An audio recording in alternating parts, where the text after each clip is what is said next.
Hi, my name is Wangari Maathai. You are watching the Zingi Women, an environmental series highlighting female conservationists by strengthening climate action and promoting gender equality.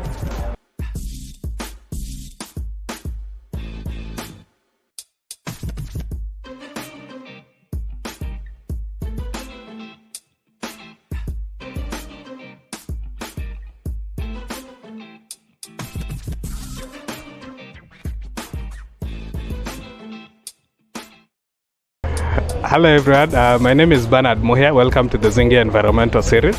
Hi, my name is Fiona Njeri, and this particular show is called the Zingi Women. Now our goal is to strengthen climate action by promoting gender equality, and we do this by highlighting stories of female African conservationists doing a good job in environmental conservation. So today we have a very wonderful guest. You want to introduce her? Yes, she's an amazing person. Her name is Sandra Nafula, and she's the founder of Tawi Project, and she's an environmentalist. So make sure you watch the video to the end and subscribe, like, and please leave us a comment. Thank you. Welcome on board, Sandra. You look good today. Thank you so much. I'm glad to be here. We're also very happy to have you today. So I'm curious to know, how did you find yourself in environmental conservation? Okay, I can say I've been surrounded with people or family members who are in love with the environment. My brother used to work or partner with Chandaria Industries for the recycling, and also my mother is a geography teacher, so she's really passionate about climate change and anything to do with the environment. And also when I was in high school, I used to plant trees, so I just fell in love with conservation of the environment. Yes. Oh, that's really beautiful. So what excites you about the environment? Okay, what excites me about the environment is everything entailing the environment, such as wildlife, such as nature, and also, and most importantly, I love flowers. And it's almost Valentine's, and I hope I receive flowers. Yes. Wow, amazing. Okay. What are the kinds of ecosystems that you have in your area of conservation? Okay, the types of ecosystem that I have in my area of conservation, I can say it composes of semi-arid area and also grasslands. Yes. Wow, amazing. What are the challenges facing this ecosystem? Okay, we have a lot of challenges, but I will only mention a few, such as pollution. There is a lot of pollution that is happening, air pollution, waste in terms of waste management, and that's an issue we need to address as a community on how we can manage our waste so that we can make the environment more cleaner for each and every person living in it. How would you explain climate change and global warming? Okay, I can say that climate change is the continuous change in weather pattern over a longer period of time, and global warming is the increase of temperature in the environment also over a long period of time or a certain period of time. Yes. So what either three, a project, an award, or an accomplishment, or a mixture of this in conservation, are you most proud of? Okay, the thing that I am most proud of is starting or being the co-founder of Tawi Project, because by actually starting a project, I've been able to take a step in the environmental conservation area. Since back then I used to volunteer in some organization, but I now took the privilege of now starting my own, and it's all about sensitizing young students about environmental protection and how they can become leaders in this environmental conservation area. Yes. Congratulations. Thank you so much. What can be done to increase the role of women in conservation? Okay, what can we do to increase the role of women in this conservation area? I can say we can educate women that there is actually a space that we can take as women. This environmental sector is not only for male-dominated people, but also females should come in and also we should come in, should be educated in every sector, and also we should be given the opportunity to be involved in decision making sector in terms of environment. Yes. What challenges do women specifically face in conservation efforts? Okay, I can say the most or the challenge that women face in the environmental sector is in terms of decision making, whereby we are not given the opportunity, and generally or honestly speaking is that women are the ones who are impacted more in terms of environmental problems, because we as women we are the ones who take care of the household. We are the ones who go and fetch water in the rivers, so we are the ones who are impacted more in terms of environmental problems, and we are supposed to be given that space to also come in and make decisions. Yes.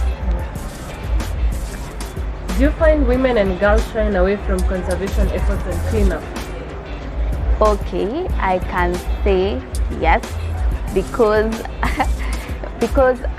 even back then, women are usually associated with beauty, and being beautiful, you're not supposed to get in contact with anything that is dirty. You're supposed to just sit there pretty to be provided. That was how it was back then. But we as women, we are supposed to empower each other, because we can see also men empowering us. So we are supposed to take that initiative and also do cleanups, do everything regarding the environment. Yes. What will happen if we don't put the brakes on climate change or global warming? Okay, what can actually happen if we don't put the brakes on climate change and global warming is that we as human beings, I don't think we will exist in this world, because first of all, it's too hot. It's really too hot. If you see in India, it's too hot. There's a time in India you cannot get out of the house because it's too hot. You cannot bear the sun on your skin. And also if we talk about sunscreens and all of those things, all of those products, these products are so expensive. And also we are supposed to ask ourselves this question: how long are we going to use these products? Will it reach a point like, okay, this product won't be helpful to us? So in regards to that, we need to look into this climate change thing and also global warming. Yes. So COP26 was held recently in Glasgow. What are your thoughts on it? Okay, I can say COP26, it's actually a good idea for parties coming together and talk about environmental issues that we have in the world. And I can say, from how I watched the streaming of the COP26, there were really good speakers out there who spoke about environmental conservation, and they talked about the indigenous people and how it is affecting the indigenous people more. They talked about how this climate change is affecting developing countries more, because we are the ones who depend on agriculture, and this climate change can result to food insecurity among developing countries. And it was such a great conference, but now we have to see the action being put in place. Yes. Amazing. Was gender equality achieved at COP26 according to you? Okay, I can say there were women who were represented there, and I can say we saw a lot of women who were there. Our very own Anita Sonia, and I can say we are in a step to achieve gender equality in the climate conservation area. Yes. Leaders have agreed to end deforestation by 2030. How will this be done? Okay, they have actually agreed to end deforestation. We have to first look at the causes of deforestation. Why do people actually cut down trees? And we can say there are a lot of reasons. such as trees are like a source of timber, for furniture. People actually participate in deforestation to accommodate the growing population. So when we get to know the causes of this deforestation, then we will be able to get the solution to the problem. And I can say we can actually do that. Leaders can actually do that by taking actions. We are supposed to have laws. We have laws, but we have to have strong laws that if you dare cut down trees, these are the repercussions. If you dare do this and do this, that is the only way we as leaders we can achieve deforestation. Yes. Given the constant power blackouts, do you think electric cars are practical in Kenya? Okay, I will say yes.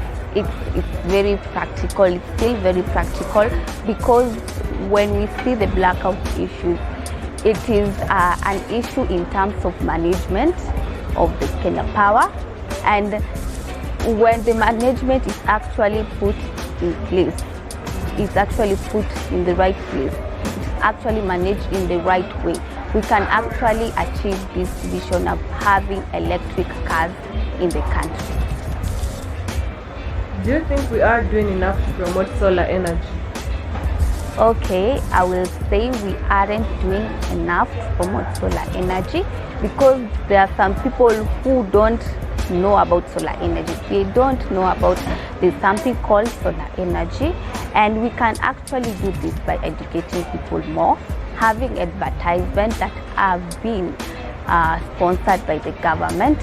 We can also do this by having subsidies on these solar panels, you get me, so that it can be available and it can be cheap to the users. Yes. Wow, that's a good point. Do you think it is actually affordable to Kenya? I can say no, it's not affordable to Kenya because you see like most of Kenyans, they live under $1 a day, and you cannot tell someone, okay, now buy solar panels, and how am I going to survive in this Nairobi? How am I going to live here? So it's not affordable to Kenya. Yes. Developed countries pledge $100 billion in climate finance by 2030. Is this figure too big?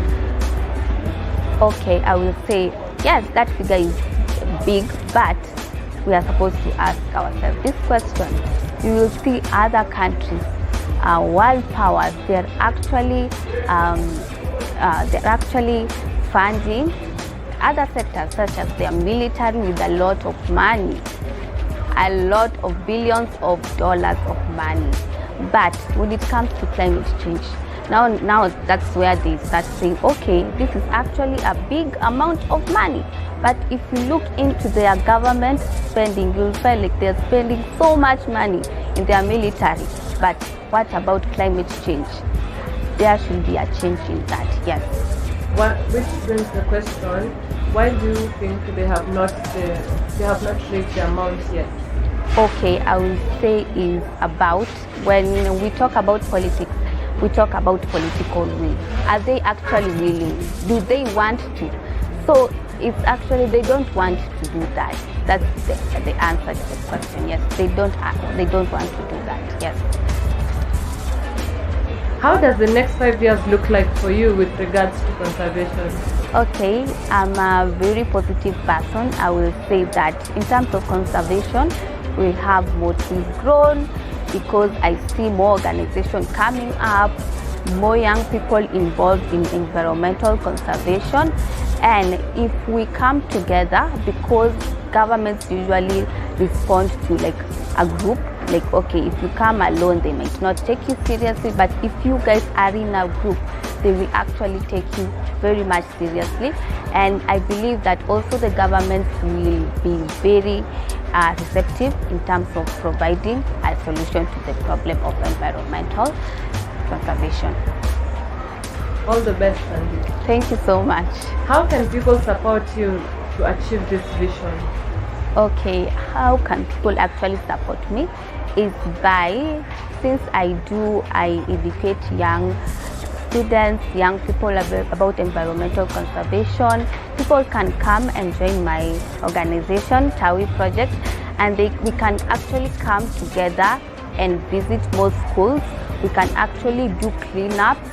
We can actually mentor young people so that they can become leaders in these conservation areas.